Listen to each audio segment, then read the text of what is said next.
ሰላም ለተመልከቱ ተመልካቾች፣ እኔ ዶክተር ረቫቲ ራማስዋሚ ነኝ ከአፖሎ ሆስፒታል ሴኮንደራባድ። ሁላችሁም ሂስቴሬክቶሚ ወይም የማህፀኑን ማስወገድ ምን እንደሆነ ታውቃላችሁ።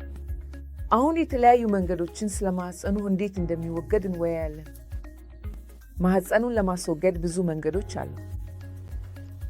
ማህፀኑ በታች ብሎ ከታች በተለቀቀ ሁኔታ ከሚወጣ ከሆነ ትክክለኛው ማስወገድ ከታች ነው እና ይህ ቫጃይናል ሂስቴሬክቶሚ ተብሎ ይጠራል። ይህ ለታካሚው በጣም የሚስተካከል የማህፀን ማስወገድ መንገድ አንዱ ነው።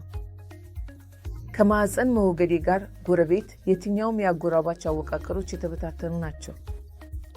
ይህንን የማህፀኑ መሬት እና ፐሪኒየሙን መደገፍ ብለን እንጠራዋለን። ሁሉም አካባቢ እንዲጠናከር ይረዳል። ሌላው መንገድ ላፓሮስኮፒክ ሂስቴሬክቶሚ ነው። ይህም ማህፀኑን ከወዱ በኩል በበጣም ትንሽ መቁረጫዎች የሚወገድ መንገድ ነው። ይህም ከግማሽ እስከ 1 ሴንቲሜትር ያህል ነው።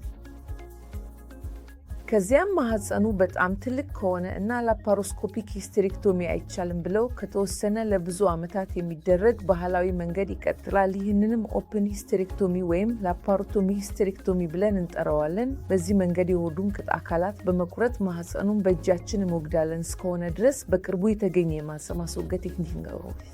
ሮቦቱ ሐኪሙን በማገዝ ማህፀኑን ማስወገድ ይረዳል። በተጨማሪ ከዚህ መንገዶች እያንዳንዳቸው የራሳቸው አስፈላጊነት አላቸው እና በተወሰኑ ሁኔታዎች እያንዳንዳቸው በጣም ተስማሚ ናቸው።